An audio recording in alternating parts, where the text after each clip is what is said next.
nós queremos falar de ser, parecer ou aparecer durante este tempo. E temos aqui a professora Clara Almeida Santos, que é professora aqui na Universidade de Coimbra, que estudou aqui na Universidade, depois de uma fase inicial trabalhou como jornalista, mas depois, no fundo, dedicou-se à vida académica, é correto dizer assim, não é? E quando era ainda mais jovem do que é hoje, foi, durante 8 anos, vice-reitora da Universidade de Coimbra, com muito trabalho feito, em particular nesta área da comunicação da própria Universidade, de que nós vamos falar também daqui a bocadinho. O padre Paulo Duarte não é cá de Coimbra, mas também viveu cá durante algum tempo, agora está em Braga e, como sabem, também ele tem uma presença muito viva em tudo que no atual mundo da comunicação e, em particular, naquele tipo de comunicação que nos interessa falar ao longo do dia de hoje, que são as novas dinâmicas da comunicação. Eu vou fazer, que acho que é um bocadinho esse o meu papel,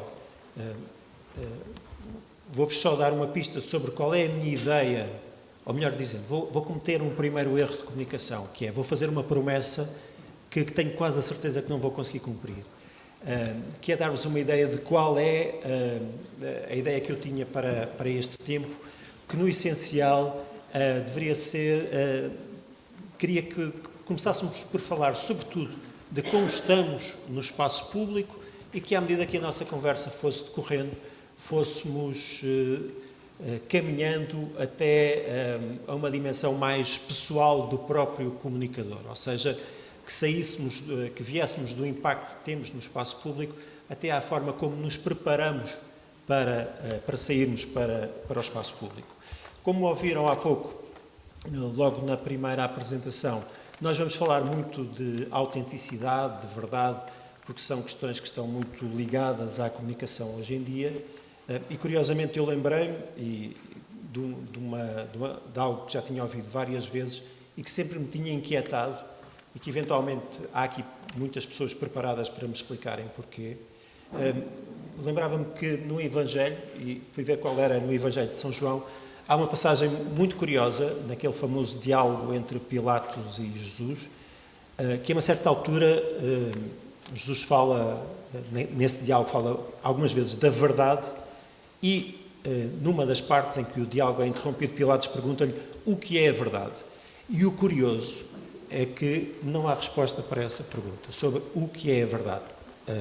Não sei se não houve resposta ou se quem estava a ouvir não quis ouvir a resposta, não faço ideia, mas hoje vamos ter muita oportunidade de falar da verdade.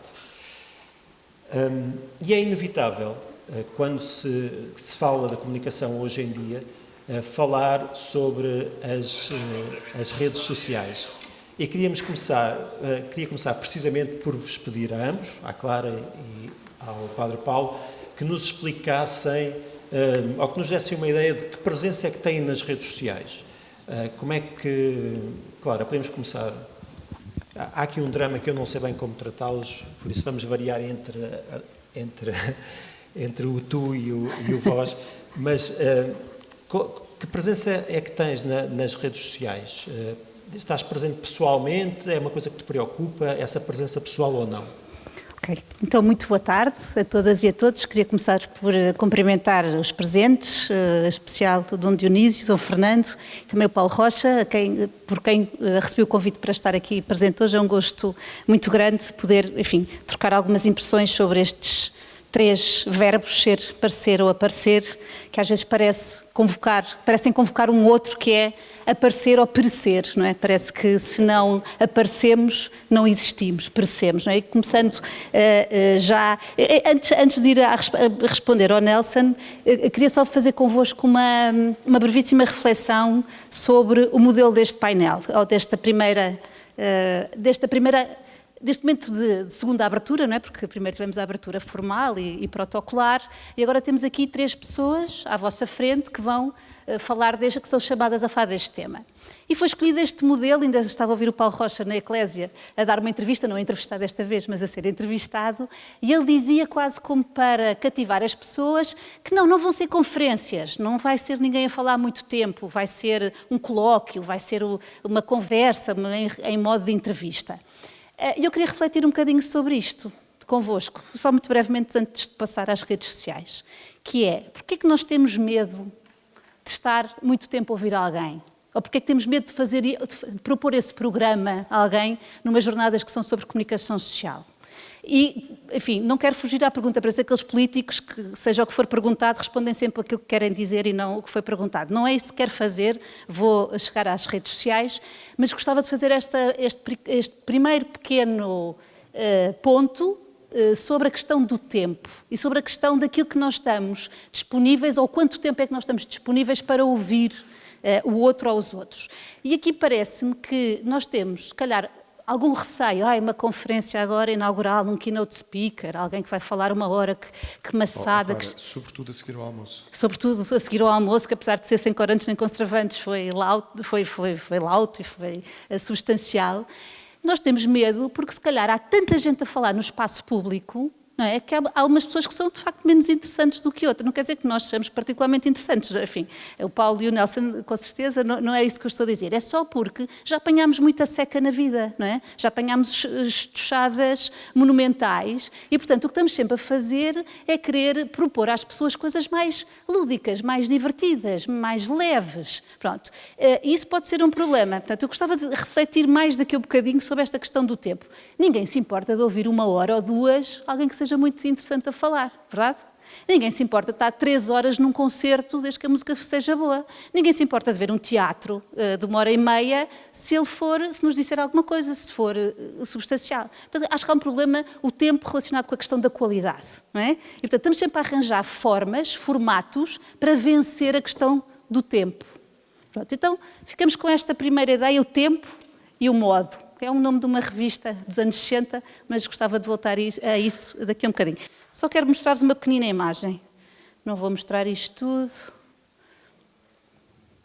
Mas queria avançar e trazia-vos a muitíssimo breve história da comunicação para chegarmos às redes sociais. E queria partir desta imagem, precisamente destas jornadas que tem quase em si mesma uma pequena história, uma brevíssima história da comunicação aqui presente nestes ícones muito simples, não é? A comunicação interpessoal, não é? A utilização de símbolos, que é imemorial, mas que, se quisermos olhar para símbolos que ficaram de facto marcados na história, podemos recuar 40 mil anos, 50 mil anos até às cavernas, e aí temos símbolos que nos mostram isso. Depois temos aqui a ideia, se quiserem, da comunicação de massas, que começa com a invenção da imprensa em 1450 e depois com a rádio, o cinema, a televisão, etc. Depois a questão, o íconezinho da comunicação digital, não é? Temos aqui um play aqui a funcionar, e depois um emoticon a dizer que está tudo ok, não é? Portanto, a questão das redes sociais. Portanto, temos aqui uma linha em que vemos uma coisa muito curiosa, que é esta linguagem simbólica, e cada bolinha assinala um marco destes, não é? Com a escrita aqui, com os sem corantes nem conservantes, aqui a pontuar em 3.500 a.C., mas o que vemos aqui, mais uma vez voltando à questão do tempo, é que todas estas mudanças da comunicação de massas à comunicação em rede acontecem num espaço muito curto da nossa história como seres humanos. Ou seja, há uma aceleração brutal destas mudanças todas. E, portanto, não vou mostrar mais nada, vou deixar isto para aqui para responder, agora sim, desculpem lá, mas eu trazia isto, tinha que mostrar de qualquer maneira. Eu tenho redes sociais, tenho uma rede social profissional, LinkedIn, tenho Instagram, tenho Facebook, tenho TikTok, mas estou só a ver, nunca publiquei nada no TikTok, mas tenho 3 filhos e, portanto, também tenho que acompanhar para perceber o que é que a casa pode gastar. E, portanto, eu utilizo sobretudo as redes sociais não numa perspectiva de mostrar a minha vida pessoal, E relativamente a esta questão da aceleração, também tenho aqui uma imagem muito interessante, que é esta imagem, que é o que é que aconteceu um bocadinho com as redes sociais. Não é? Temos aqui uma imagem do Neil Armstrong, que foi à Lua e tirou 4 fotos e foi transmitido em direto para 600 milhões de pessoas. E esta senhora anónima que foi correr, tirou 30 fotos, postou 15 stories, 60 frases motivacionais, 30 selfies, 18 vídeos e 5 lives. Portanto, também temos esta abundância, esta sobreabundância de conteúdos, que não sei se temos muita noção de quão vasta ela é. Isto é um gráfico que eu vou deixar aqui ficar, que é um gráfico que todos os anos é feito e que mostra aquilo que acontece na internet a cada minuto. Este gráfico é de 2024, a cada minuto do nosso dia, o que é que acontece na internet a nível de conteúdos. Eles vão mudando os dados, porque surgem redes novas, surgem programas novos, e retiraram, do ano passado para este ano, retiraram um dado que eu acho absolutamente inacreditável, que é, a cada minuto do nosso dia, são carregadas para o YouTube 500 horas de vídeo. Ou seja, a cada minuto há novas 500 horas de vídeos absolutamente brilhantes, alguns, mas a maior parte absolutamente... exatamente. Portanto... Há uma sobreabundância. O objetivo do Dom Joaquim foi dispensáveis.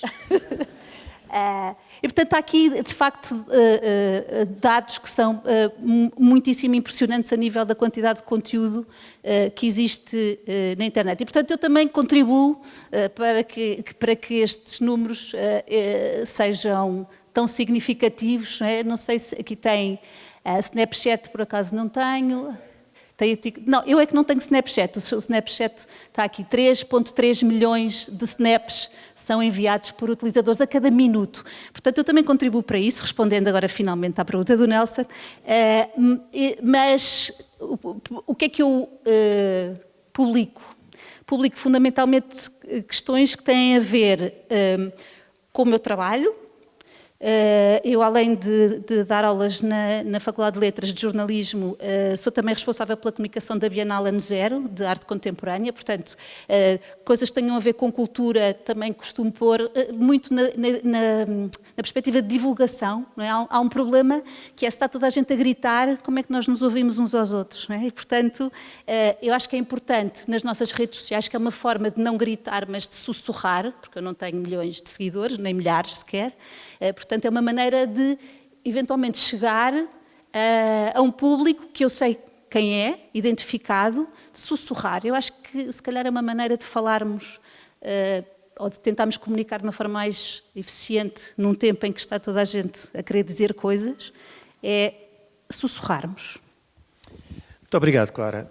O Padre Paulo, ao contrário da Clara, tem milhares de seguidores. Ainda não são milhões, ou já são milhões? Não são milhões ainda, mas tem milhares de seguidores. Como é que é essa presença nas redes sociais? Também da minha parte agradeço o convite para estarmos aqui à conversa.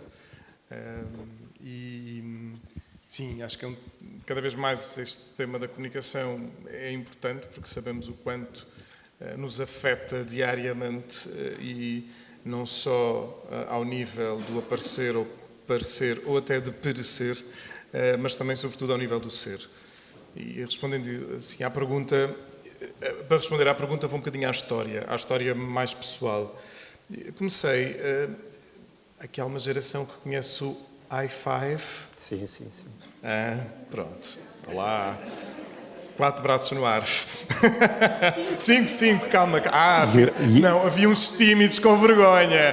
Não, e o Mirk, não? E o Mirk também o Mirk. Pronto. Mas o i5, no sentido, enquanto rede, onde aparece a fotografia já, o Mirk não tanto, mas o i5. E neste caso, como jesuíta já, portanto, sou jesuíta, vai fazer 22 anos, nós, uma coisa interessante que ainda continua a ser, é quando entramos no noviciado, claro, há 22 anos o telemóvel era outra história completamente diferente do que aquela que é agora, e ficamos, na altura até era mais tempo, não só no noviciado, mas na formação, só no magistério, é uma etapa de formação da companhia, é que voltávamos a ter telemóvel, mas ficávamos mesmo sem telemóvel. Portanto, agora ainda acontece no noviciado e pronto, que foi também um tempo interessante. Mas depois começam a chegar as redes sociais, timidamente, neste caso o i5. Foi uma oportunidade de reencontrar pessoas, não é? Depois de muitos anos. Pouco tempo depois do i5, então, eis que aparece o famoso Facebook, não é? E, portanto, mais uma vez, a partir do Facebook, começam esta possibilidade de irmos encontrando amigos e de adicionar amigos. Ainda tudo muito tímido, também no meu caso, de uma outra partilha. Só que aqui o boom começa a ser, no meu caso, com o Facebook, lembro-me, no ano em que fui ordenado diácono, foi o ano da renúncia do Papa Bento XVI e eleição do Papa Francisco. E ainda antes desta questão propriamente dita da renúncia, lembro-me, eu estava a estudar em Madrid e uma amiga espanhola, estávamos à conversa e estávamos na preparação da ordenação e uma amiga dizia com piada: pois nós acompanhamos os nossos amigos que vão preparar os casamentos, que estão-se a preparar para casar e partilham o nervosismo, a escolha do vestido, a escolha do fato e tal, e sempre que falo convosco, ou jesuítas, ou tenho outros amigos seminaristas, vocês vão para a ordenação e parece que está tudo bem. E eu, não, estamos aqui, isto mexe. Porque é uma preparação interior, não é? Claro, a gente estamos a formar para isto, mas é uma responsabilidade. E então, para mim, começou a ganhar sentido, eu brinco e a introduzir o género literário partilha, porque também nós, religiosos, também somos famosos nisto, gostamos muito que outros partilhem, mas nós estamos sempre a dar reflexões. Nós somos sempre os que estamos, nós, religiosos padres, somos os que estamos sempre a dar formação, mas parece que não temos vida. E, curiosamente, percebi que o género literário partilha, e também fui aprendendo ao longo dos anos, portanto, já estamos a falar também de já há mais de uma década, fui aprendendo também a gerir o modo de partilhar, não é? Mas que foi a partir de, olha, o que é que eu estou a sentir? E começou com o impacto da renúncia do Papa Bento XVI, por exemplo, na altura. Depois, obviamente, a eleição do Papa Francisco, ainda mais, ele foi eleito, nós estávamos a conversar com o Bispo que nos ia ordenar, e até foi muito curioso, e ainda bem porque pronto, ele estava a receber telefonemas, quando ouvimos os sinos da Catedral da Almudena, e ele, fiquem. Nós, não, vamos embora, porque se calhar vêm os jornalistas, e ainda bem que fomos embora, porque foi eleito um Papa jesuíta, e ele estava ali com 5 jesuítas, portanto poderia ser uma coisa bastante interessante, ou não, e pronto, e fomos. E eu fui partilhando, e isto começou a ter um impacto. Junta-se outra coisa, é o que é. Eu fui comissário de bordo antes de ser jesuíta e, portanto, este impacto televisivo de contar as histórias dos programas de daytime, da história do comissário de bordo que decide ser padre, pronto, por aí fora. E, portanto, acabei por ter mais visibilidade, as pessoas irem à procura. Na altura ainda Facebook a pedir mais amizade. Também as próprias redes sociais, como sabem, foram evoluindo, não é? O Facebook tinha-se pedir amizade e depois já começou a haver o botãozinho de poder seguir sem que se tenha a pedir amizade, por aí fora. Portanto, chega também o Instagram, com outra modalidade e pronto, portanto, daí, só para contar um bocadinho a história, para se perceber como é que eu de facto vou crescendo em termos de seguidores. O Nelson estava a dizer que se calhar depois íamos à interioridade, mas aqui acho que me faz sentido também partilhar isto neste momento. Eu quando passei os 10 mil seguidores no Instagram, lembro-me perfeitamente a sensação ego. Uau, eu sou tão bom. E sim, na altura estava a fazer psicoterapia, o que foi maravilhoso também, para perceber, ou seja, o que é esta carência. Porque depois, quando passei os 20 mil seguidores, não senti nada. Aliás, foi uma sensação mesmo, não diria contrária, mas foi uma sensação muito forte de o que é que isto significa. Mesmo que seja um algoritmo que, obviamente, como sabemos, não aparece para as 20 mil pessoas, não é assim, mas ainda assim já é muita gente. Eu fiz uma live com a Chiu, não sei se conhecem, portanto, é uma influencer que veio na sequência de uma série de coisas, fiz uma live com ela que de repente estavam 3 mil pessoas a assistir à live.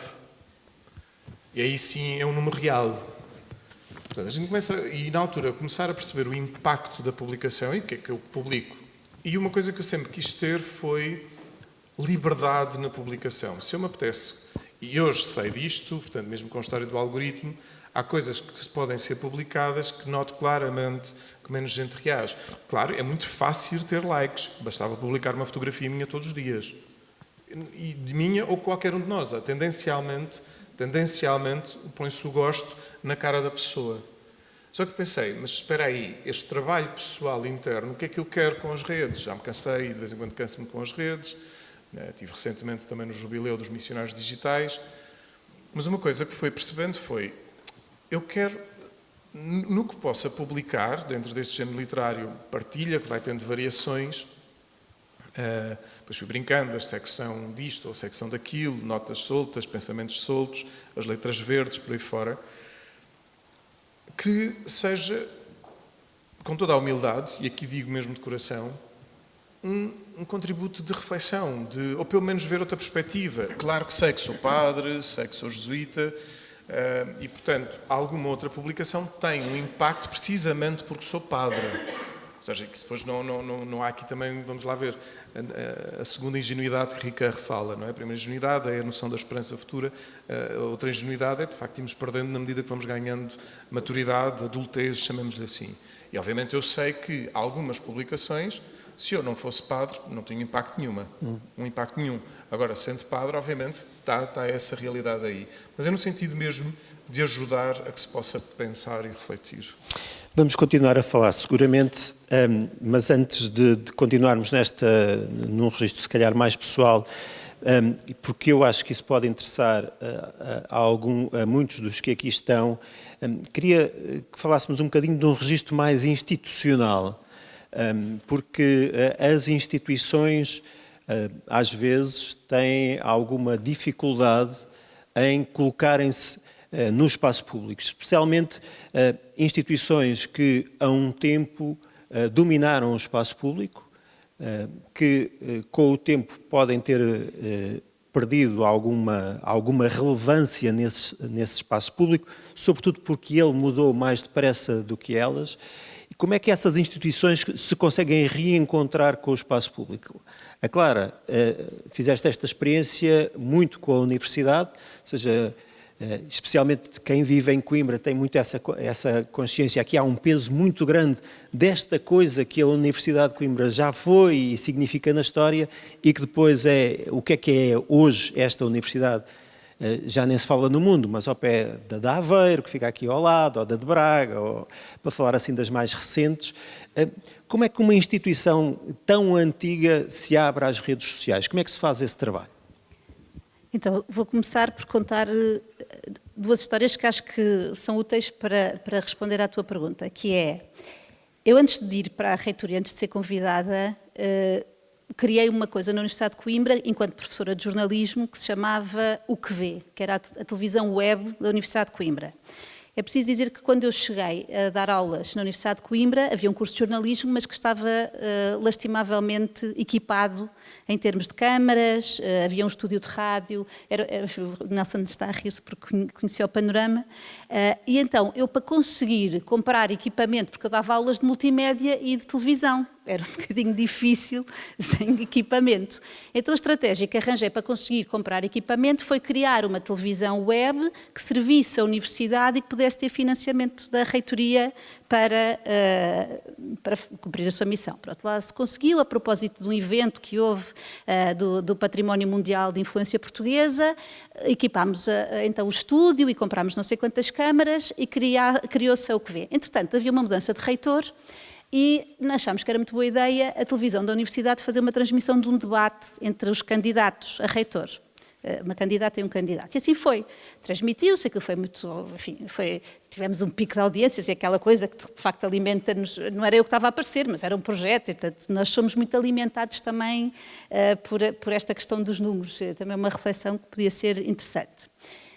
Passados uns dias, eu estava em Estrasburgo de um projeto europeu, recebo um telefonema do senhor, o professor João Gabriel Silva, que foi eleito e que me disse que queria falar comigo. E eu, pronto, vai-me acabar com a televisãozinha, já fiz a geneira, pronto, achei, lá se vai o projeto. E ele convidou-me para ser vice-reitora, não nos conhecíamos, eu só tinha estado com ele no dia do debate, não nos conhecíamos de todo, e portanto, foi assim uma espécie de um erro de casting, eu ter ido parar à reitoria. Mas, de facto, aquilo, eu herdei um gabinete de comunicação que tinha 3 pessoas. E é engraçado o Nelson ter falado da Universidade de Aveiro, porque nessa altura, nesse ano, em 2011, o Departamento de Comunicação da Universidade de Aveiro tinha 25 pessoas, para uma universidade, enfim, bastante mais pequena na altura do que a Universidade de Coimbra.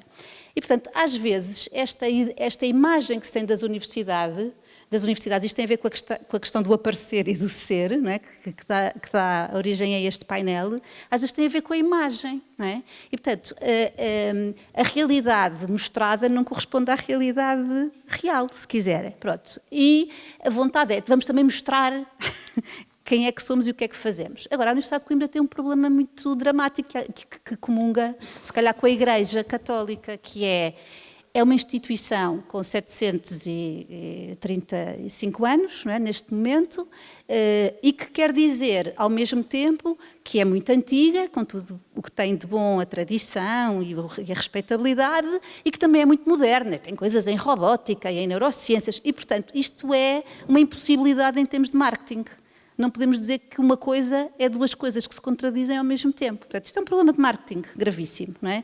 Que tinha que ser resolvido. Portanto, todo o esforço nos 7 anos que tive na reitoria foram de tentar não escamotear o legado, que é o que temos de mais precioso, não é? É este lastro e, sobretudo, estavas a falar, a Universidade de Coimbra tem uma marca muito mais poderosa fora de Portugal do que dentro de Portugal. É muito impressionante quando chegamos ao Brasil, por exemplo, e se fala da Universidade de Coimbra, ainda é um acontecimento, não é? E, portanto, tínhamos que cá dentro também mostrar, sobretudo para atrair estudantes e atrair estudantes de primeira opção, não é? Os com melhores notas, os melhores, não sei se são os melhores, mas pelo menos os com melhor nota.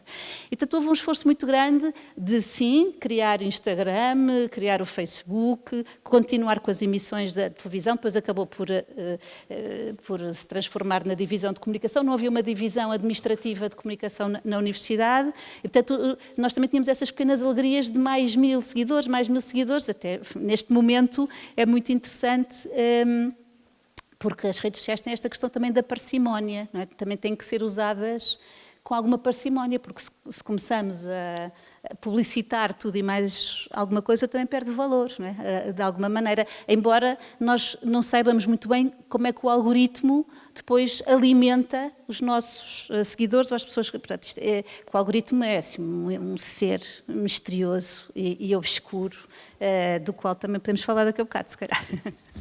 Vamos falar de algoritmos mesmo no fim. Para o Paulo, a Clara já fez a pergunta toda que eu tenho para lhe fazer assim, não é? Mas eu queria só acrescentar um dado, porque me fica bem, já que foi o Paulo Rocha que me convidou, eu vou citar o Paulo Rocha num artigo que estava a ler ali ao almoço. O Paulo Rocha dizia que, falando da Igreja, e dava o caso, citava as dioceses, dizia que diante da opinião pública nós somos todos um. Ou seja, somos todos, ou seja, não há uma igreja, não há, embora as pessoas que aqui estão possam dizer, não, porque eu trabalho no sítio A, B, C, D, E, mas para o público há uma igreja. A Clara já fez a pergunta, uma instituição com um peso histórico ainda mais poderoso do que a Universidade de Coimbra, como é que a igreja se dá com este espaço público que temos neste momento do século XXI? Ou como é que se pode dar melhor, se quiser?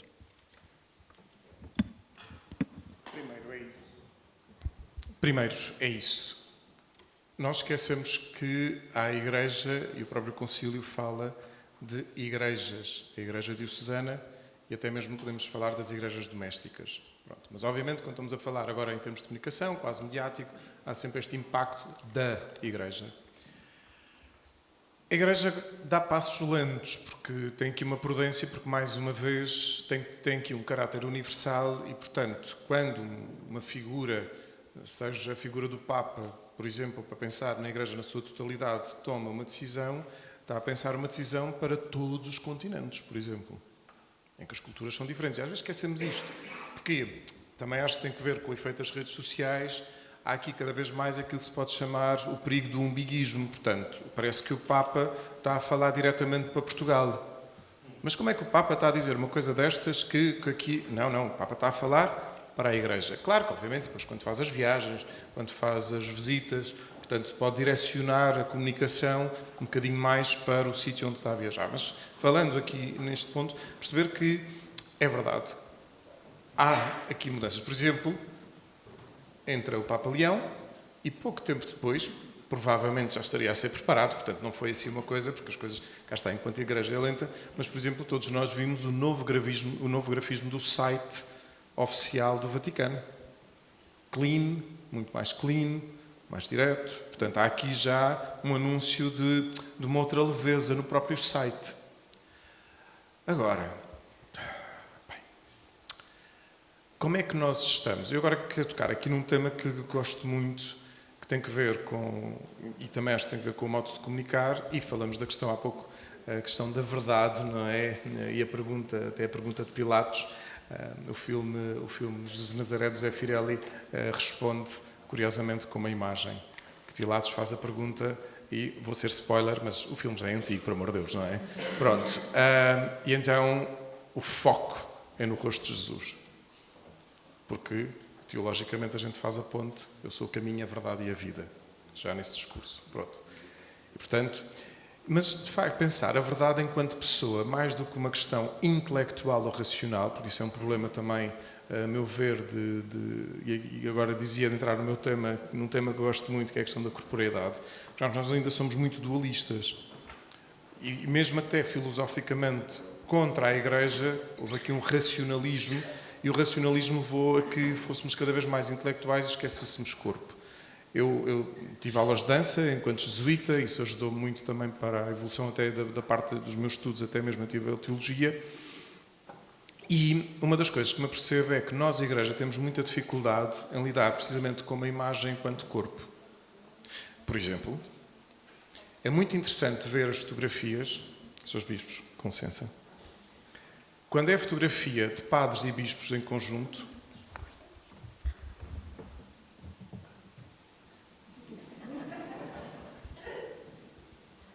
preto,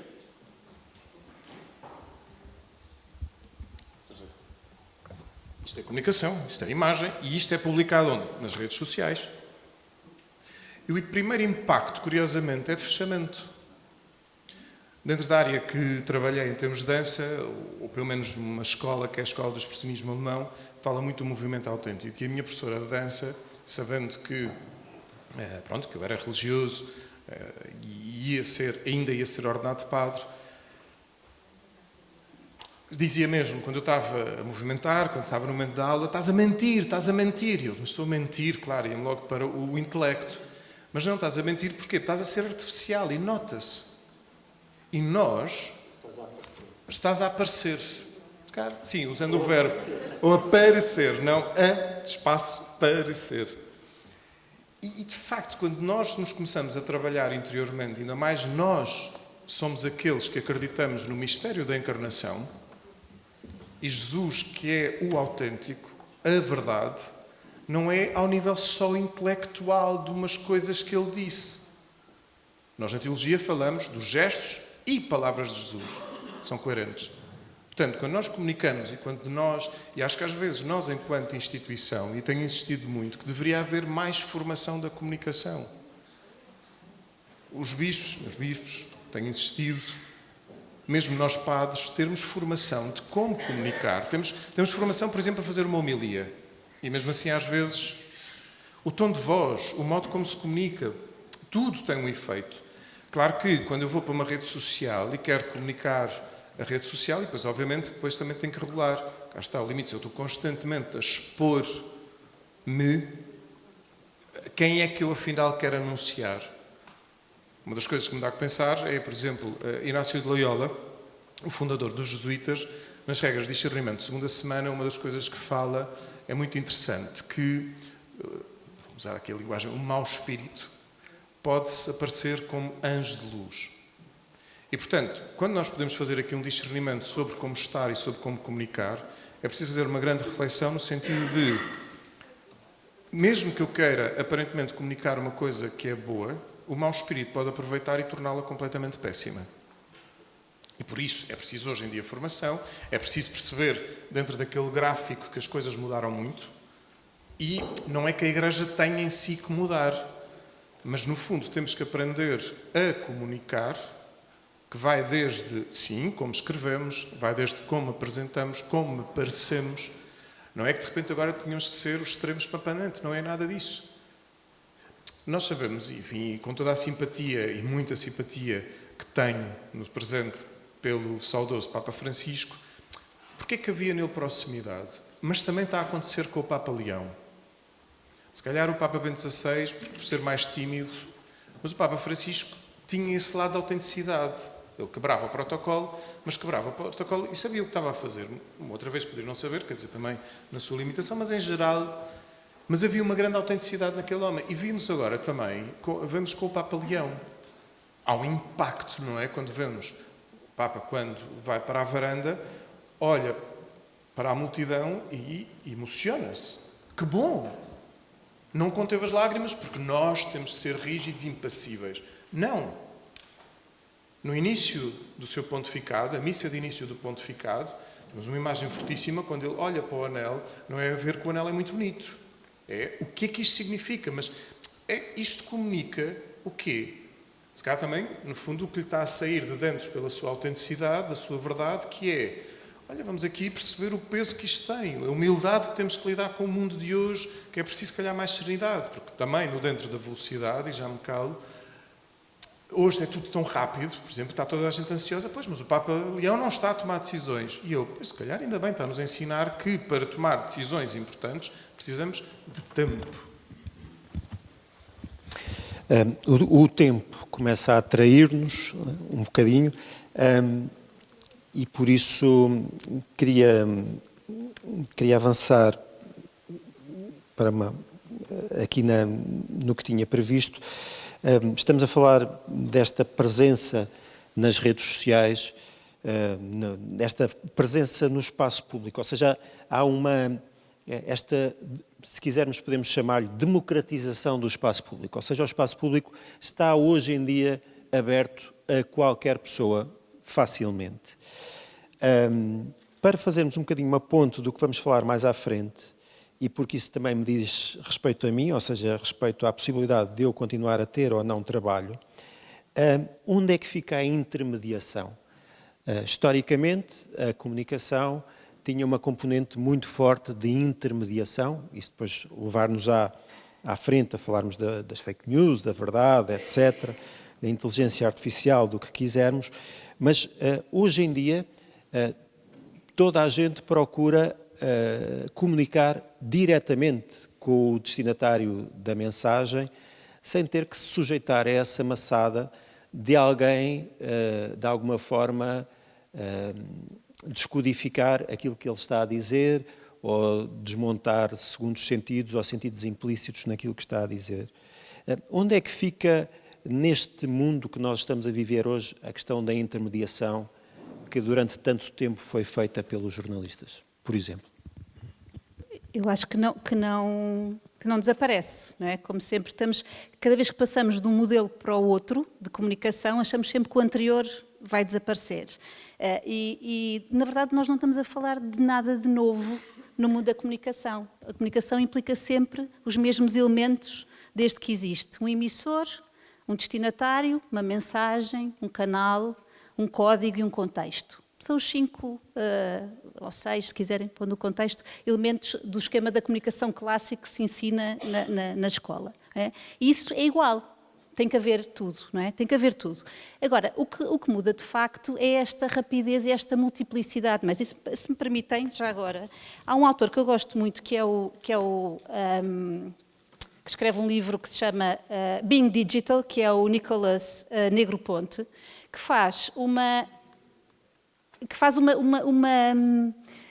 faz uma analogia, uma metáfora, se quiserem, muito interessante desta passagem da comunicação física, tangível, para a comunicação digital. Ele diz que estamos a passar de um mundo que é feito de átomos para um mundo que valoriza fundamentalmente os bits, não é? A unidade mínima da matéria e a unidade mínima da informação. Não é? E nesta passagem acontecem uma série de modificações, a comunicação é cada vez mais rápida, é cada vez mais leve, é cada vez mais multimédia, em vários formatos, temos metadados, que são bits que organizam outros bits, ou seja, a informação está toda organizada e é assim que o algoritmo depois funciona, é assim que nós também conseguimos ter acesso à informação quando pesquisamos num motor de pesquisa ou num LLM, utilizando a inteligência artificial. Esta ideia que o Nelson estava a dizer, que somos todos producers, não é? Somos produtores e utilizadores em simultâneo, estamos sempre a produzir, mas também a utilizar a informação. Esta questão do baixo custo, que é o que permite, de facto, a desintermediação, isso é uma coisa boa, não é? Tu falas de democratização, acho que é esta questão de todos com um telefone que todos temos, enfim, todos no mundo ocidental, industrializado, em que nos encontramos, temos acesso e podemos pôr numa rede à escala global, pôr a disseminar, e esta ideia de delegação, não é? Que tem a ver depois com a inteligência artificial, que eu depois posso desenvolver mais daqui a bocado, mas não tem a ver com esta pergunta que fizeste. Então, o que é que passamos destes modelos de comunicação interpessoal para um modelo de comunicação de massas, para um modelo de comunicação em rede, para uma comunicação humano-máquina que muitos de nós já experimentamos e já usamos nos nossos trabalhos. Eu gosto muito destas três maneiras de olhar para os média, dos mass media, os meios de comunicação de massas, para os mass media, confusão total de não sei quantos meios, porque quem trabalha em comunicação, e muitos de vós trabalhais, nós temos que alimentar, pois é uma grande chatice, não é? Isto não é uma facilidade, as redes sociais. Tem baixo custo, mas tem uma série de obrigações, porque, enfim, estão aqui pessoas que colaboram, que trabalham na Eclésia, fazer o vídeo, depois fazer um clipezinho para o Facebook, depois para o Instagram já tem que ser mais curto e o texto devia ser diferente, depois para o TikTok, ou seja, cada meio exige uma linguagem diferente. O McLuhan já disse isto nos anos 60, não é? O meio é a mensagem. Não é? Aliás, há uma história curiosa, o livro, a primeira edição, saiu como The Medium is de massage e não de message, não é? Que é muito interessante, porque também tem a componente... E ele disse, deixem estar, quando houver uma segunda edição isso corrige. Também é alienação a certa altura, não é? Quando é excessivo. Pronto, e agora temos esta ideia dos mídia, cada um a ver se safa, não é? Eu a falar de mim, e a inteligência artificial vem ainda... promover isso mais, que estamos nós a falar de nós e a perguntar a um companheiro virtual que nos devolve. Portanto, mas nenhuma destas coisas substitui a anterior. Nós vivemos num tempo que somos quase obrigados a esta multi-performance. Pronto. E o tempo que achamos que poupamos, porque os mails são mais rápidos que as cartas, correto? Porque enviar uma carta demorava o seu tempo, comprar o selo, escolher o envelope, ir pôr ao correio, esperar que chegasse, não é? Não se recebia uma resposta em menos de 5 dias e era com sorte. Agora, se não nos respondem em 24 horas, já é má criação, não é? Portanto, ou em minutos. Esta aceleração... Na verdade, estamos a utilizar objetos e utensílios e ferramentas que nos poupam tempo.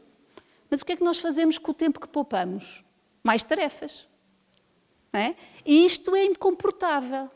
Não dá. Por isso é que estamos todos sem saber imensas coisas e cheios de inquietação e de ansiedade. Não podemos preencher o tempo livre com mais tarefas, mas temos que fazê-lo coletivamente. Não dá para agora vou descansar porque já mandei 5 e-mails hoje e não pode ser. Não é? Portanto, temos que nos perguntar coletivamente o que é que fazemos com o tempo. E se estamos a fazer com o tempo, se na verdade estamos a poupar bem quando utilizamos estas ferramentas. Há aqui uma coisa muito engraçada do tempo, e já me calo, que é, eu estava à procura de uma citação, a propósito daquela intervenção que eu fiz no início, não é? Queremos as coisas mais breves, mais rápidas, mais ágeis, não queremos... E para fazer coisas breves, rápidas e ágeis, precisamos de tempo.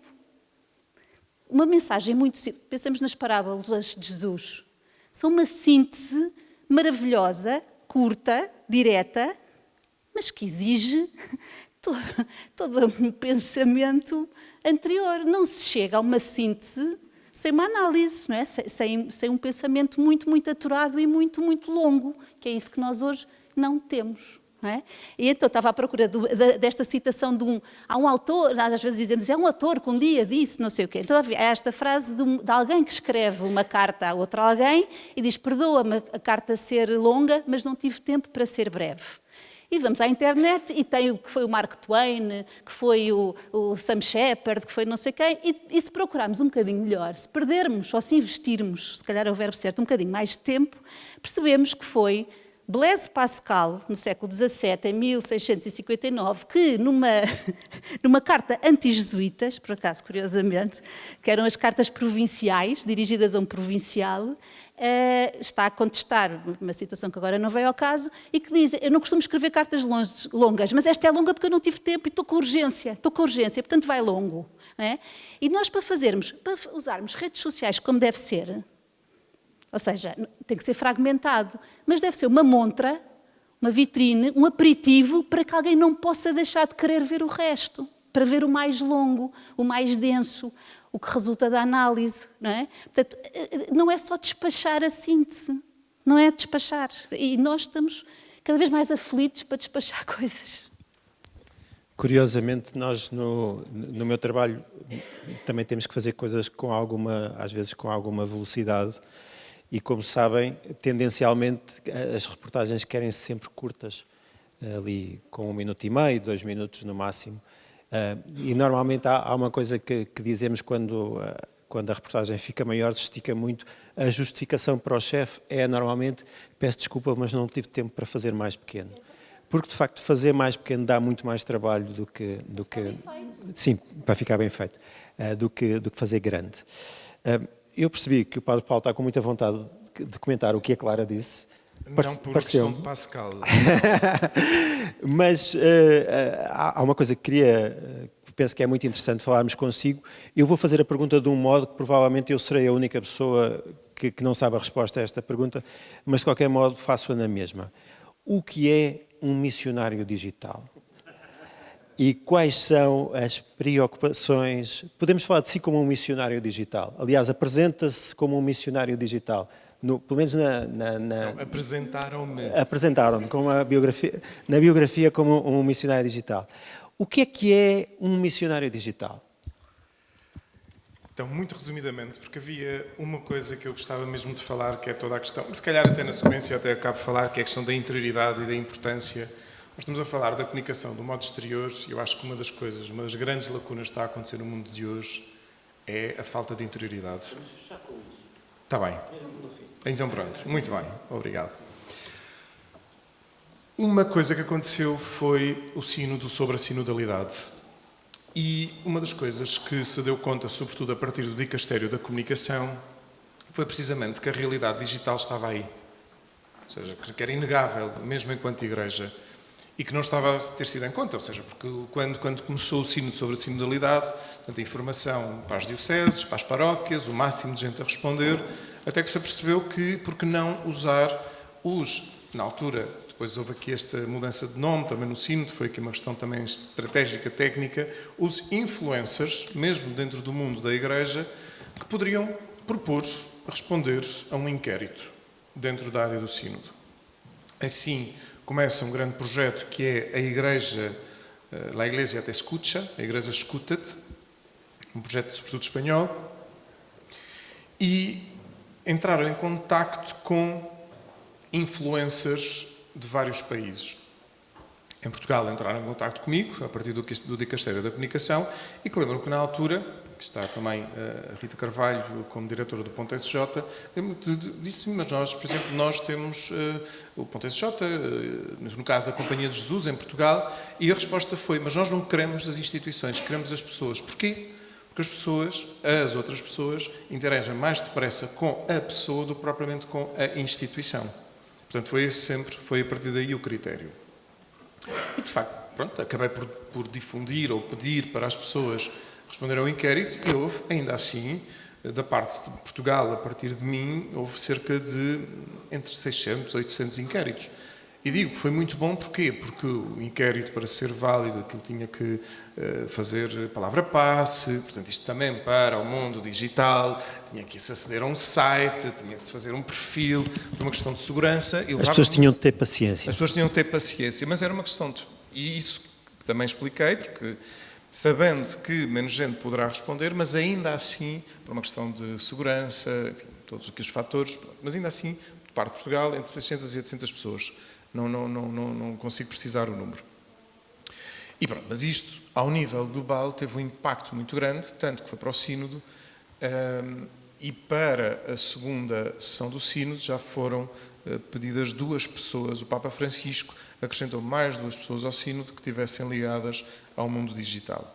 Pronto. E quando vêm os textos finais, não é? Portanto, há lá já a indicação do mundo digital. Mas uma das coisas que se apercebeu, precisamente para distinguir esta coisa do influencer que vende produtos, por exemplo, introduzir então esta lógica do missionário digital, aquele que está em missão. Também está em missão, neste caso, no mundo digital. Houve a tentativa de usar a expressão continente digital, mas depois achou-se que não era o melhor termo, mas sim que havia aqui toda a questão do mundo digital. E de tal maneira, não é, que isto teve tanto impacto que agora, neste jubileu ordinário, houve a necessidade, e tanto que entrou no programa do jubileu, o jubileu manteve-se o nome, Influencers Católicos e Missionários Digitais. E inscreveram cerca de 1.200 pessoas, porque era o limite. Portanto, foi por questões de critérios do Dicastério de Comunicação.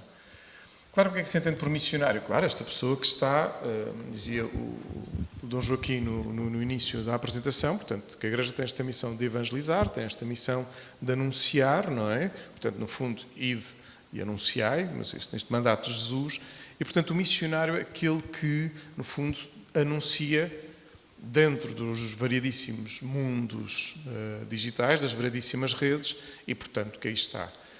Enfim, esta lógica que eu considero, não sei se me considero propriamente missionário digital, talvez sim, nesta lógica de evangelizar, porque é verdade, tem esse propósito. Mas a questão é um bocadinho, como acabou de dizer, ou seja, o mundo dos influencers está claramente estabelecido, e estamos a falar de um mundo marcadamente comercial, ou seja, pessoas que oferecem um produto, quanto mais não seja a imagem deles, mas que através da imagem deles oferecem muitos outros produtos.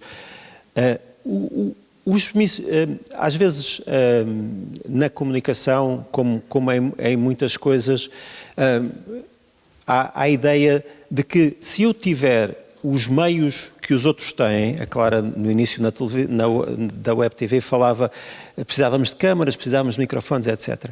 Ou seja, se eu tiver os meios que um jornalista tem, isso faz de mim um jornalista. Se eu tiver os meios que um realizador de cinema tem, isso faz de mim um realizador de cinema. Se eu tiver os meios que um influencer comercial tem para passar a imagem, uma mensagem de fé ou um conteúdo religioso, isso faz de mim um influencer da fé, se quisermos, um missionário digital, ou faz de mim só alguém que tenta arranhar alguma coisa com os meios que os outros usam? Não sei se me consigo explicar. Sim, vamos ver. Eu acho que há características próprias para chegar ao ponto de dizer que esta pessoa é influencer. Peço desculpa por interromper. E consigo passar a minha mensagem de um modo eficaz. Essa é a questão. Ou seja, no fim de contas, tendo eu os meios que um influencer tem, sendo eu um missionário digital, eu consigo passar a minha mensagem de um modo tão eficaz quanto a Cristina Ferreira consegue vender a sua revista, os seus produtos e etc. Posso só, enquanto o Paulo pensa... Só para contestar 2 coisas, que é, eu não acho que os influencers vendam só produtos, portanto, senão, não, enfim, será a Boa Nova um produto, se encararmos tudo como produto, talvez, não é? Mas há coisas muito interessantes. O crescimento de vendas de livros, por exemplo, à conta dos booktokers, não é? Que são influencers que aconselham livros, estou a ver muita gente a assinar com a cabeça, não é? Que é muito interessante, e não acho que seja nada uma questão de meios, acho que aí é que vamos bater no tal tema que vamos chegar ao fim, que é a questão da autenticidade. Eu tenho trabalhado com alunos orientados estágios, de alunos que estão em agências de comunicação e que agora toda a gente trabalha com influencers. E os influencers, neste momento, mais desejados, não são, para algumas tipologias, não são aqueles com mais seguidores, mas são aqueles que são mais autênticos. Porque a certa altura, e estou completamente de acordo com o Paulo com o que ele dizia ao princípio, não é? A questão da autenticidade. E o facto de não podermos não comunicar, não é? Mesmo quando optamos pelo silêncio, quando optamos por não estar presentes nas redes sociais, isso é uma forma de comunicar, estamos a dar uma mensagem. E se calhar os bispos e os padres que são fotografados assim é autêntico. Não quer dizer que não seja, mas o problema se calhar é esse, não é? A questão da autenticidade, enfim, vamos todos a missas aqui, imagino eu, quase todos, se calhar. Nós percebemos muito bem quando é que uma homilia vem de dentro. Quando é vivida, quando aquilo é sério, quando o padre está a dizer uma coisa que lhe passou pela pele, ou porque alguém lhe disse, ou porque viveu ele próprio, ou porque a verdade aqui é o grande motor, não é questão do meio, não é? Os meios agora são quase irrelevantes. E esse motor, porque se calhar aqui nesta sequência, obviamente que também não vamos ter já a ingenuidade, porque para o mundo das redes a gente sabe o modo como se partilha, claro, quem partilha, o efeito que isto pode ser multiplicador, por aí fora, para que se conheça por aí fora. Mas como é que começa? Como é que as agências vão ter com uma pessoa que tem alguns seguidores? Claro, porque reconhecem que ali há uma presença, ali há uma densidade. E este para mim é que tem sido o ponto. Ainda ontem lia uma pequena reportagem, da curiosidade de, não sei quem é, mas um ator, creio eu, ou pelo menos um criador de conteúdos digitais brasileiros, que agora também é este o termo, que partilha coisas com muito humor, mas que a reportagem estava em choque, porque as pessoas encontraram na rua e ele não respondia, estava acabrunhado, mas esta é a pessoa que a gente vê. E uma das coisas, e aqui, pronto, estou aqui em jeito de partilha também, que as pessoas, por exemplo, muito me dizem, é igual ao que publica. E eu, pois também se não for assim, esta artificialidade seria estranha. Mas ele é ator, não é? E, portanto, pode fingir uma coisa que não é com credibilidade. Sim, mas o que eu estou a querer dizer é, as pessoas, por exemplo, sentem o impacto da falta de autenticidade. Uma coisa é reconhecer que é o autor da telenovela e está literalmente numa telenovela a ser ator. Outra coisa é o que publica nas suas redes, a dar a sua cara enquanto nome e de repente está na rua quase como que no oposto. Isto para dizer o quê? Que de facto nós... Bem, mas aqui vamos quase à sobrevivência. Instinto de base. Nós sabemos quando podemos estar bem com outra pessoa, pelo olhar, pelo modo como ela está. No fundo e para irmos onde queres chegar, é no fundo todo o trabalho de interioridade. Já vou sendo conhecido como o da luz e da sombra. Esta coisa de nós trabalharmos as nossas sombras, e portanto a nossa vida espiritual, e sobretudo quem está no meio, enquanto contexto de igreja, de comunicação, mas também de comunicação, não chegando aqui aos meios, tem que necessariamente trabalhar as suas sombras. E, por exemplo, isso foi uma das coisas que saiu do jubileu. Houve lá coisas que muita gente torceu o nariz. E, portanto, o dicastério sentiu a necessidade de pensar uma formação, por exemplo, de interioridade para os missionários digitais. Porque, para usar a expressão do missionário, quando o missionário ia porquê? Ou ia como? Ia depois de um resultado, uma experiência interna de adesão a Cristo que o levava a ir, inclusive, para zonas perigosas. E hoje em dia, não é? O missionário digital é um missionário que tem um computador à frente, se calhar tem um mundo perigoso, porque pode ser bombardeado com comentários, que também acontece, mas ainda assim, como é que trabalha ao nível de interioridade? Porquê? Porque houve casos, não é, de missionários digitais com burnouts, com não saberem lidar com o impacto depois dos números, que depois tem um impacto também. E por isso, acho que quando nós também pensamos na comunicação, e acho que é mesmo o desafio, e aqui como jesuíta, depois de ter estado também há alguns anos numa casa de retiros e acompanhar muita gente, e essa realidade, e agora também a estar em missão na Rede Mundial de Oração do Papa, que temos esta missão de difundir a oração, é no muito recordar a importância também da espiritualidade e da interioridade para quê? Para essa verdade, para essa autenticidade. Porque se nós não comunicamos desse lugar, desta verdade, a outra pessoa hoje em dia vai sentir. Se é artificial, nheques. Se tem conservantes, nheques. Se tem corantes, nheques. Mas se há ali uma força de verdade, uma força de autenticidade, de facto, há uma vontade de estar. Clara, estamos mesmo nos últimos 5 minutos. Com isto que o Padre Paulo acabou de dizer, no tempo dos deepfakes, da inteligência artificial, onde é que fica a autenticidade das fake news, obviamente, mas agora as fake news até já parecem uma coisa antiga, não é? Porque já passou tanto tempo desde que começámos a falar delas. Onde é que, no meio de tudo isto, onde é que fica a autenticidade, a capacidade de perceber o autêntico? Só relativamente às fake news não estão nada no passado, não é? Nós falamos em fake news com... São desde o início do jornalismo, não é? Enfim, remonta aos primórdios, vamos ao século XVII, XVIII e XIX, e já havia aquilo... Enfim, não gosto muito de usar o termo fake news porque li um livro enfim, publicado pelo Conselho da Europa, um relatório da Claire Wardle e do Darren Shawn, que diz que se é fake não é news, se é news não é fake. Pronto, que é muito simples. Se são notícias, as notícias exigem um processo de verificação, faz parte, não é? Quem é jornalista sabe que tem que verificar os factos, e se não o faz é porque não está a fazer um bom trabalho. Se estamos a publicar deliberadamente informação que é falsa, se é fake, não é news, é outra coisa, não é? É enganar o próximo. Pronto, e, portanto, há um termo chapéu que estas autoras propõem, que é desordens informativas, que compreende desinformação. Há 2 eixos, da verdade, e vamos à verdade, a verdade e a intencionalidade, não é? Se a informação for falsa e mal intencionada, temos desinformação. Isto é em inglês, porque não temos em português os termos para distinguir. Disinformation.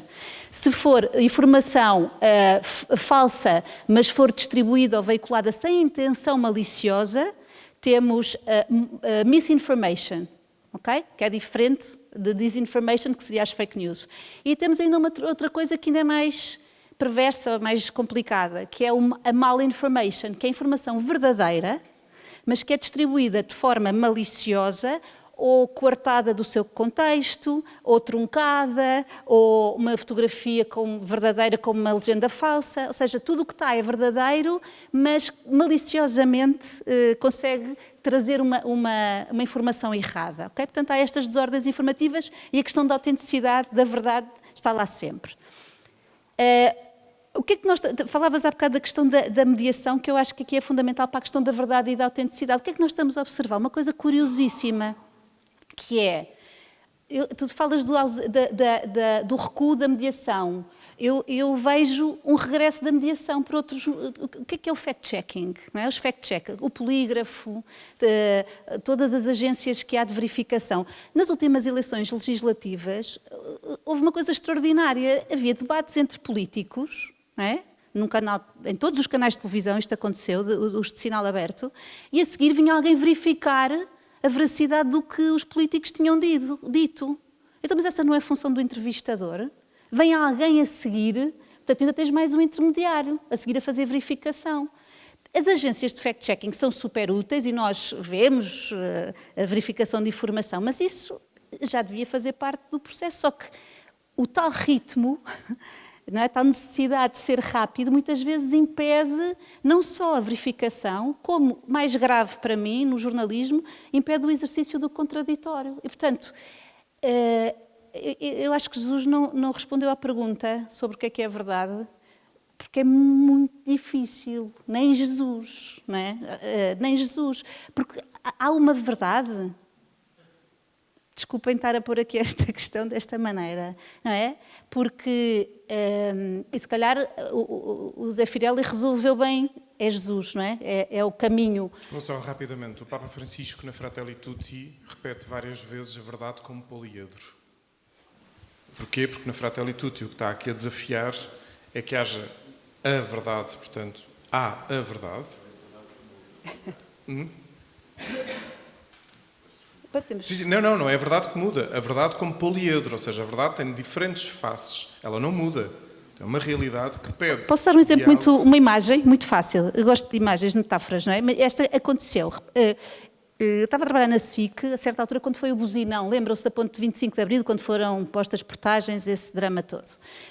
E houve uma equipa, não sei se te lembras disso, Nelson, houve uma equipa da SIC Ou seja, a maior parte das equipas de televisão passaram para o lado da Almada, não é? Para a margem sul, e houve uma equipa que não conseguiu passar porque tinha sido, entretanto, interrompida. E acho que foi a SIC, que ficou do lado de Lisboa. E quando se está a filmar esta manifestação, a TVI, a RTP, etc., filmam os polícias, aliás, os manifestantes em fúria, não é? Com pedras, que foi muito violento, se bem se lembram. E a televisão tinha ficado do outro lado, filmar a violência da polícia, não é? Da polícia de choque, a investir contra os manifestantes. São as duas verdades. Tudo aconteceu. Agora, a comunicação é sempre... é um ângulo. Nós não podemos nunca dizer tudo. E a questão do poliedro se calhar é... Não quero meter... mas não quer dizer que é verdade. É de facto... não conseguimos ver tudo. Nós não conseguimos ver tudo. E temos que ter essa noção e essa consciência. Quando estamos a contar uma história... um ponto de vista é vista a partir de um ponto, não é mais do que isto, não é? Para terminarmos, quer dizer, a seguir vamos abrir para as vossas perguntas. No meio de tudo isto, onde é que fica o silêncio? Vamos voltar ao silêncio.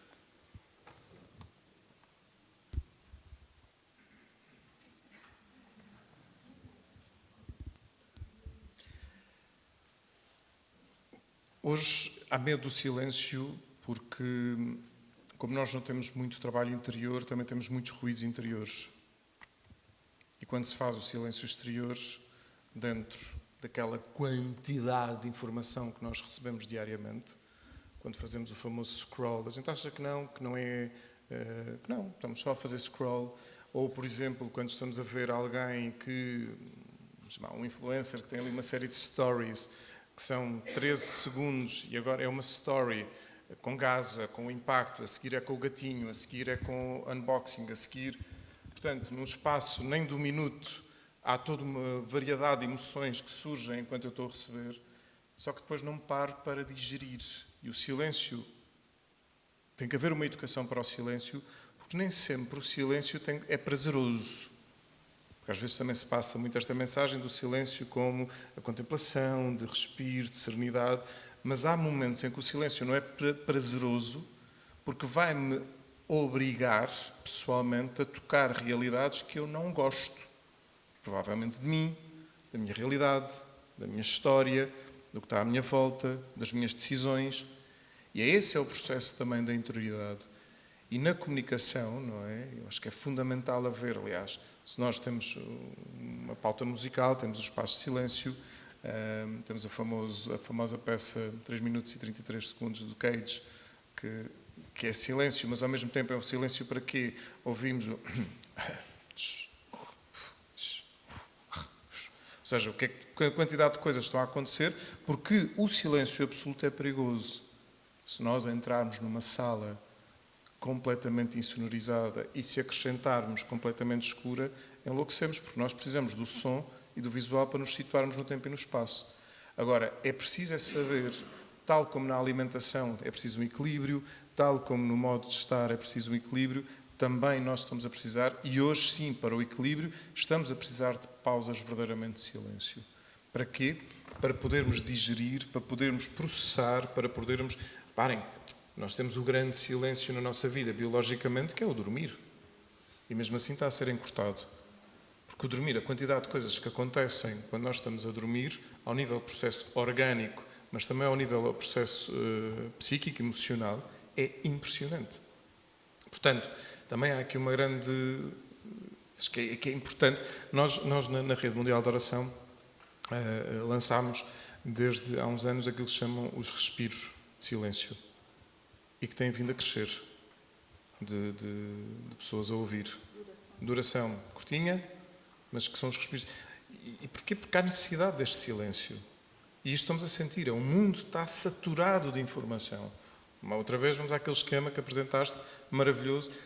Nós estamos saturados de informação. E por isso é que, de facto, também disseste isto, somos uma sociedade cansada. Porque precisamos de aprender também outra coisa. A fazer nada. Porque nós também somos seres... Agora, aqui é o ser, identificados com o fazer. Só parece que se eu sou pessoa, se estou a fazer alguma coisa. Mas não, eu sou. O fazer faz parte. mas faz parte num tanto quanto que me leva a um equilíbrio de tomar consciência que a vida também é para ser saboreada e como daqui a pouco, ao pé do baloiço. Falou muito na questão das partilhas, falamos muito nesta entidade divina que é o algoritmo, não é? Que ninguém sabe muito bem como é que funciona nem porque é que aparece. Como é que nós conseguimos, ou como é que o Padre Paulo faz para equilibrar, ou seja, entre a quantidade certa de posts que precisa para gerar atração e ter gente, e ao mesmo tempo a quantidade de posts que precisa para produzir o conteúdo que também precisa de produzir, que às vezes precisa de silêncio, precisa de tempo, precisa de espaço, precisa de tudo isso. Como é que se encontra o equilíbrio entre estas duas coisas? E depois, talvez um pedido de esclarecimento, que eu não percebi muito bem. Há bocado falava-se um bocadinho que os meios não são importantes.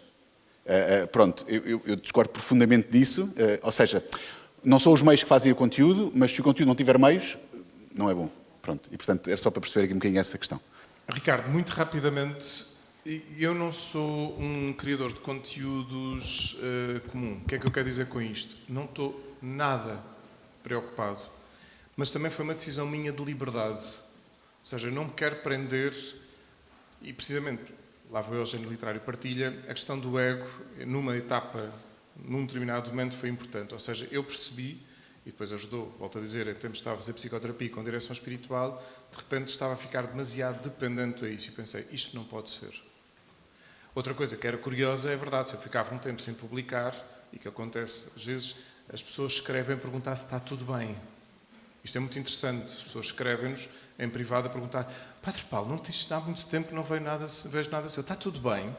Pronto, isto é muito curioso. Mas eu tomei esta decisão de me despreocupar disso. Corro o risco de que o algoritmo me faça perder os meus conteúdos, ou seja, diluírem-se nesse mundo. Corro. Mas depois foi mesmo uma decisão minha, no sentido de eu não posso estar dependente disto. Tenho outras missões. Sou chamado, portanto, a minha missão de todo não é estar nas redes sociais.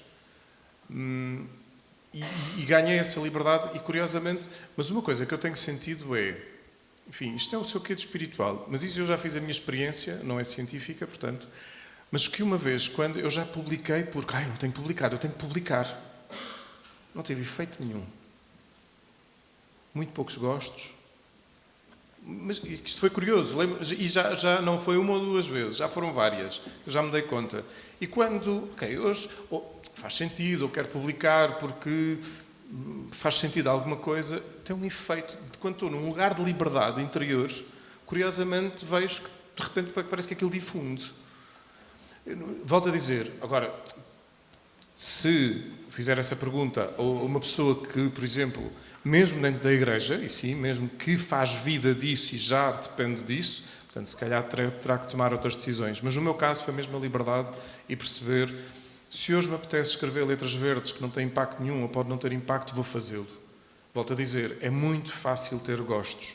É publicar fotografia de cara ou fotografia todos os dias. Isso para mim não fazia sentido, porque às tantas eu estava-me a anunciar a mim e não propriamente... Sabendo que é o que é, já sei, ou seja, não vou estar aqui com rodeios de falsas humildades, porque também não é esse o lugar.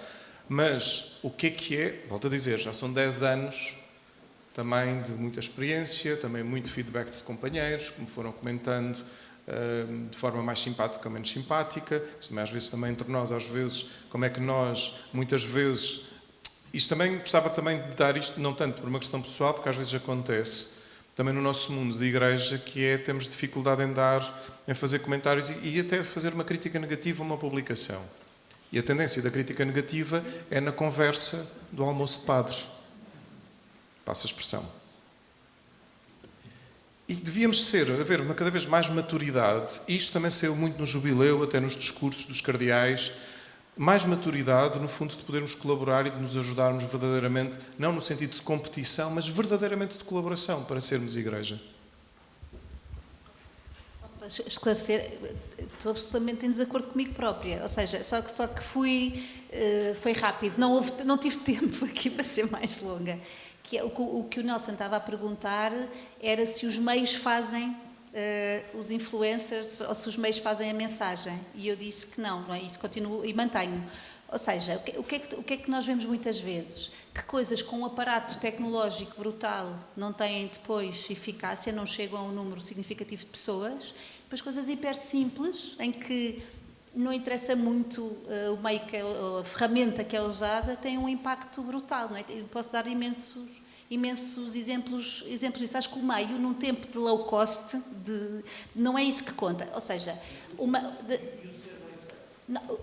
deixa-me só terminar, já lá vamos. Eu acho que uma boa comunicação não salva uma má ideia, mas acho que uma má comunicação pode estragar uma boa ideia.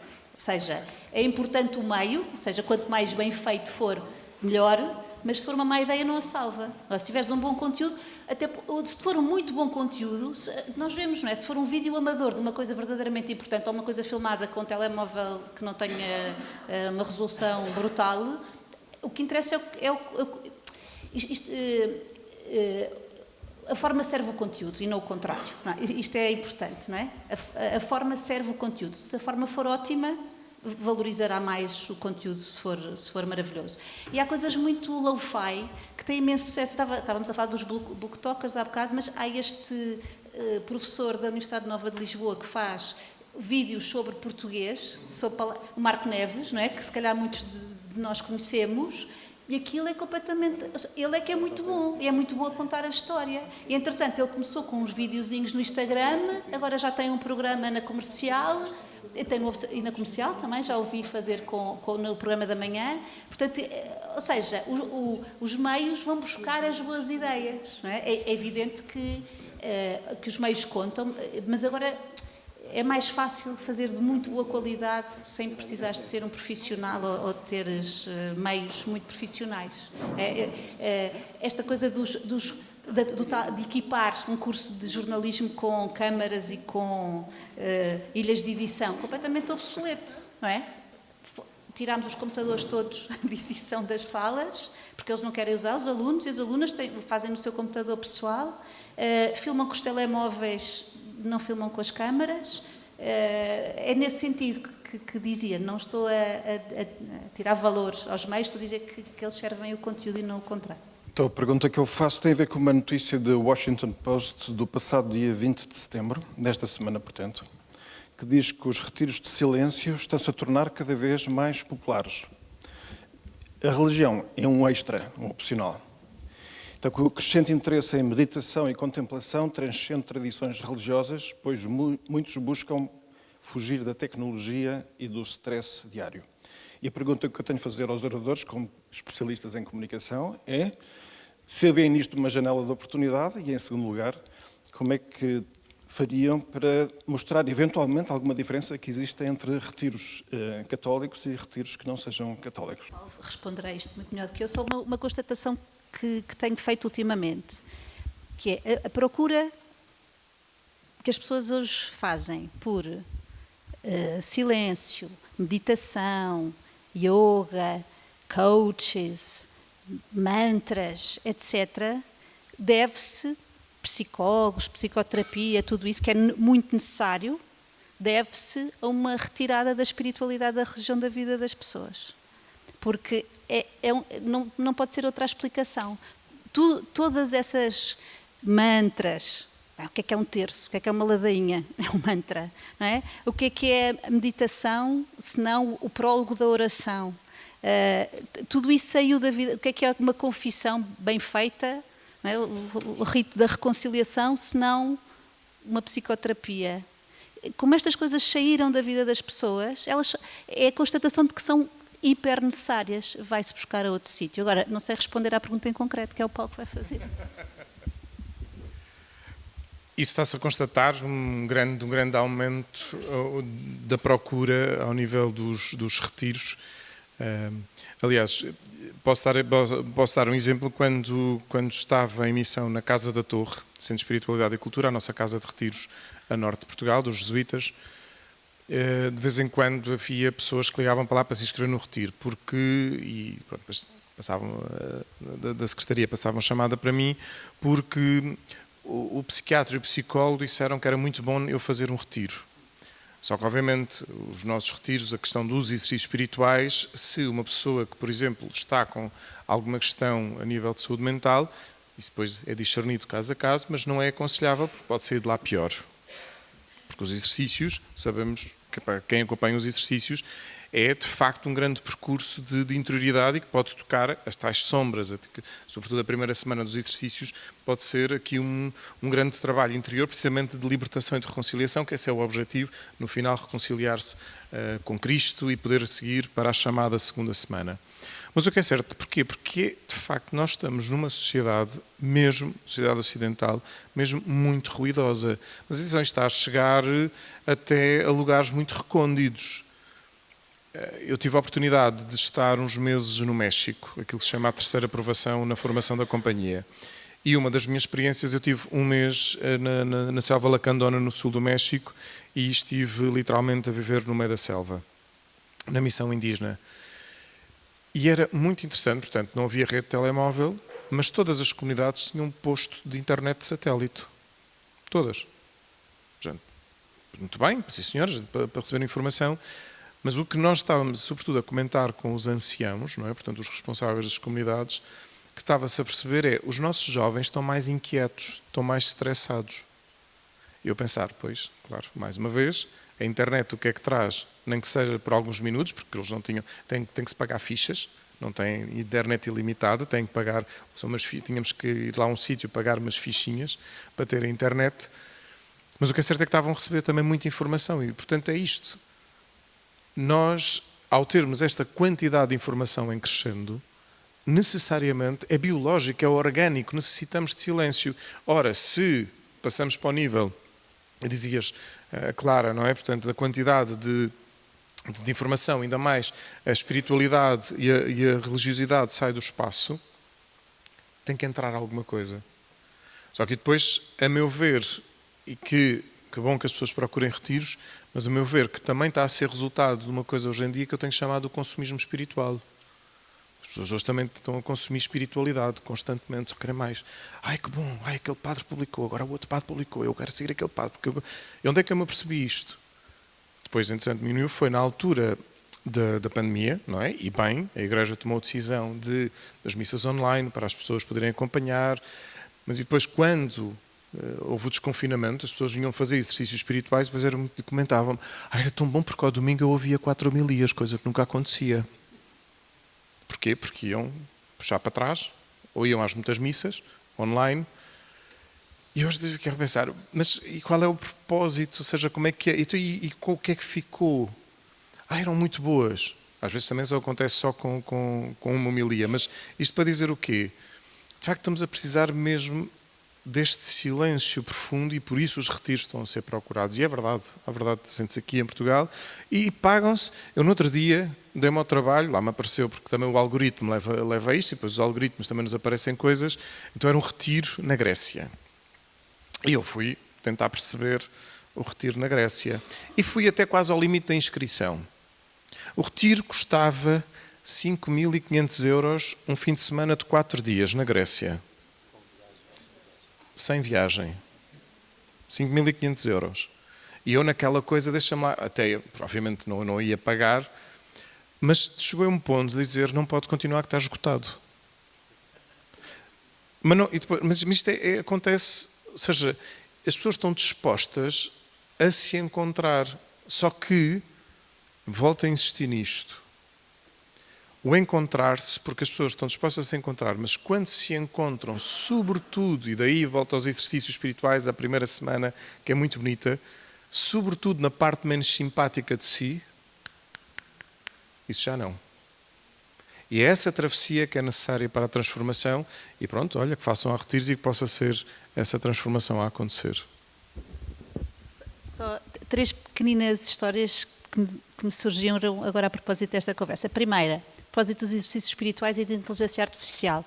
Há um artigo na New Yorker, creio que é de abril deste ano, que é sobre se a inteligência artificial vai matar as humanidades. É um artigo muito interessante, longo, e a certa altura um professor norte-americano educa um modelo de inteligência artificial com os exercícios espirituais de Santo Inácio de Loyola.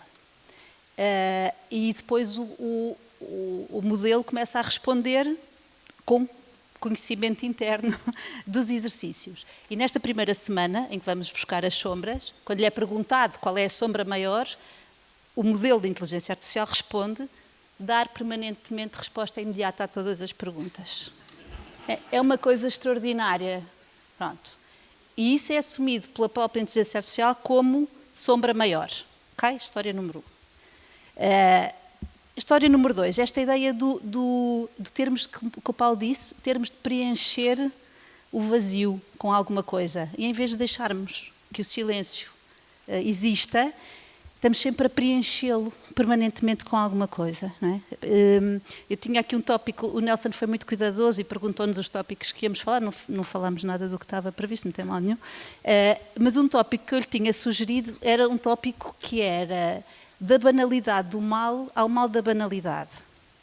Sabemos que Hannah Arendt, a filósofa, falou da banalidade do mal a propósito do nazismo, etc., dos campos de extermínio e dos campos de concentração.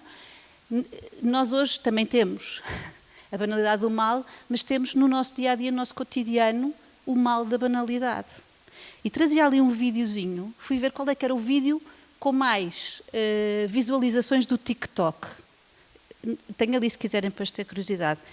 É algo que é completamente estúpido, não tem outra, é patético, é um rapazinho a fingir que está a andar numa vassoura, é um truque de magia, a andar numa vassoura de bruxa, não é?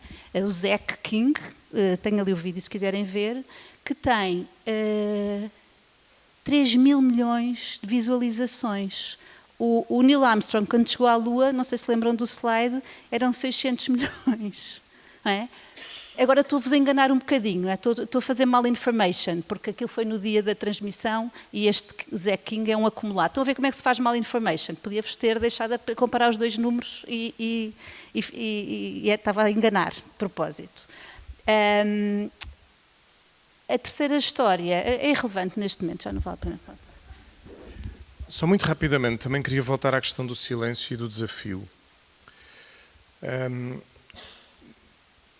Houve um jesuíta, Franz Jalix, que desenvolveu os chamados exercícios de contemplação e tem sido quem pegou muito nisto. Também há outra linha chamada meditação cristã, foi em Espanha o Pablo Dors, que é assim muito conhecido, também está muito faz parte também do Dicastério da Cultura. E o Pablo Dors tem difundido muito esta linha dos chamados exercícios de contemplação, não são exclusivos dele, mas que também nós jesuítas. E eu, por 2 vezes, já fiz os meus exercícios de 8 dias na linha contemplativa. Ao princípio, claro, é só estar em silêncio, na boa, portanto, 5 horas no primeiro tempo. Não, foi mesmo exigente. Porque uma coisa também interessante é, alguns já ouviram falar ao nível da neurociência, há uma coisa que nós temos que é a rede neuronal por defeito. A rede neuronal por defeito, ao nível interno, é aquilo que nos mantém organicamente a funcionar. Quer dizer, não estou conscientemente preocupado da circulação sanguínea, não estou conscientemente preocupado que o rim está a filtrar o sangue para... Portanto, essa rede neuronal. Só que essa rede neuronal também está cheia de informação. E que, no fundo, também a meditação, a contemplação, pode acalmar a ínsula, a amígdala, que estruturas internas, por exemplo, para a sobrevivência. Mas o que acontece? O tal silêncio, quando acontece o silêncio, há aqueles pop-ups de pensativo. Esqueci-me de comprar o pão. Tia Arminda. O arroz queimou no outro dia. As coisas aparentemente ridículas, mas quando nós estamos no silêncio, que nós chamamos, quando estamos no mundo mais religioso, chamamos as distrações da oração, mas no fundo é esta rede neuronal que está aqui a funcionar e manda coisas. E o exercício de ir trabalhando o silêncio, de aceitar esse pensamento, aceitar dizer, pronto, olha, que é a tia Arminda, ok, mas depois posso perceber porque é que é da tia Arminda, mas... E eu próprio, ao fazer a experiência do exercício de me ir silenciando, depois o resultado é mesmo uma paz profunda. Não é só a paz zen de está tudo bem, é mesmo uma paz profunda. Eu da segunda vez, houve um dia, e atenção, isto é o que é, vale o que vale, mas porque, olha, tenho tempo, estou cá para isto, cheguei às 8 horas de meditação. Oração, no fundo. E foi o que foi, não sou extraordinário nem nada que se pareça por isso. Mas o que é certo é que tudo isto leva mesmo a uma grande consciência de uma presença, olha, daquilo que é verdade, que dizes que é, parece que temos que responder a tudo. às vezes a não resposta é uma resposta. E cada vez mais, se calhar, no tempo em que nós estamos enquanto conteúdo e, sobretudo, nos comentadores de televisão que estão a comentar tudo e mais alguma coisa sem saber o que estão a comentar, que eu, por exemplo, quando foi a altura da morte do Papa Francisco, o início do conclave, eu ouvia comentadores a dizerem barbaridades sobre a Igreja, barbaridades incorretas sobre a Igreja. O que eu quero chegar é, mas espera aí, quando eles estão a falar de finanças, que eu não percebo nada de finanças, há iguais barbaridades, mas que eu não sei de finanças e o que é que recebo quase como que verdade. E, portanto, o silêncio também me leva a tomar consciência, o que é que eu preciso de saber, o que é que eu preciso refletir, já não, e é aqui que eu quero chegar, já não só ao nível individual de estar em paz, mas também de perceber para promover a paz. E onde é que eu promovo a paz? No voto, no modo como decido ao nível social, no modo como decido ao nível comunitário. Portanto, quando nós estamos a falar de comunicação e quando eu encontro a minha paz, não é só para ter a minha paz, é perceber que a minha paz tem que levar à paz também comunitária, porque senão não tem sentido nenhum.